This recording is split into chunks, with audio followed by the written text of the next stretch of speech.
Max Becker here at First Steps Farm in Ojai. I want to take a moment to be as brief as possible, summarizing my thoughts on Measure C and Measure F. A lot of people have been asking me what I think, and I don't like to say what I think until I've really taken some time to get past all the sound bites and campaign slogans to the actual facts.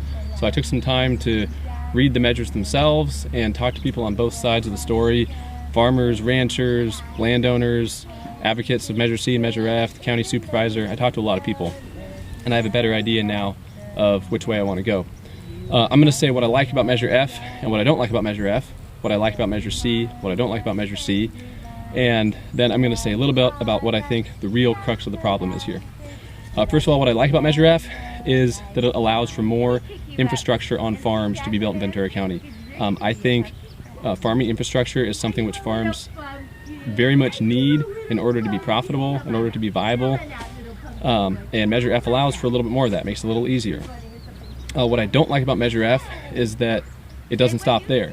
It allows quite a bit of farmland around schools, around public schools in Ventura County to be developed. And the language in the clause, and this is something Supervisor Bennett pointed out to me, I think he has a really good point. The language in that clause is far too vague. It says properties adjacent to existing school sites may be rezoned for development without a vote of the people. It doesn't say immediately adjacent, it says adjacent. That's kind of vague right there. What does that mean? Also, it says existing. Existing doesn't mean existing now in 2016. It means existing at the time the Planning Commission approves the development. So 2030, there could be a new school that doesn't exist now. We might think we know all the zones that could be developed, but we don't. There could be new schools that go in. Or maybe even, I don't know about this, but maybe a developer could plan a development with a school site in it, and that would fly under Measure F. I don't know. Anyhow, it seems pretty clear that there's going to be a lot more development going in under Measure F than Measure C. And I'm not anti-development, but I don't like big, sprawling, thoughtless developments like the ones that have paved over Los Angeles County over the last couple generations. So that's what I don't like about Measure F. What I like about Measure C is that it provides more protection against that happening, and it holds developers and landowners accountable to the people by having them vote.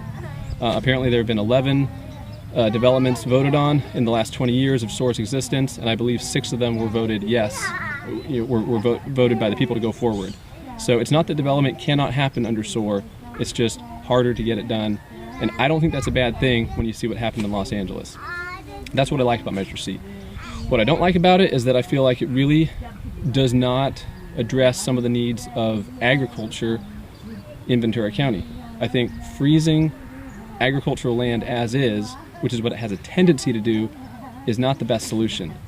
I think the real crux of the problem here is that it's hard to make agriculture profitable, and there's a huge differential between productive ag land and land which is rezoned for development. You get a lot more money from building houses. The housing market's kind of crazy. Personally, I think it's going to come down, but it hasn't yet, and so there's this huge differential between what a landowner can make farming and what they can make developing. That's a problem, so working on innovative ways to make ag more profitable is certainly part of the solution.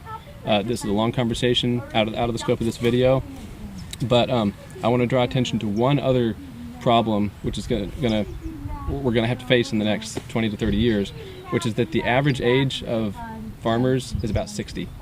And according to economics, if the average age in an industry goes past, I think it's 35, that industry is in decline.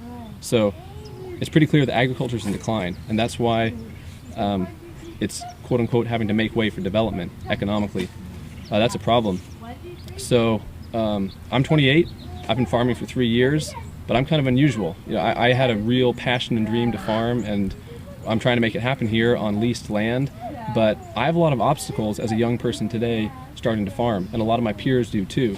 And so what I think we need to do is we need to make it more attractive for young people to want to get into farming and provide them ways to make it profitable and show them that it can be profitable. And that's the only way we're going to save agriculture in Ventura County, or anywhere for that matter.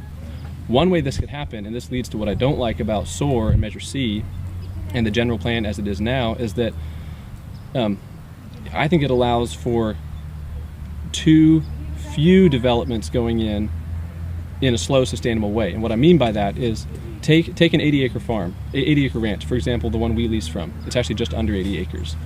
Imagine if the landowner here could break off a 2-acre or a 5-acre or a 10-acre parcel, and he could sell that to me and I could put a house on it.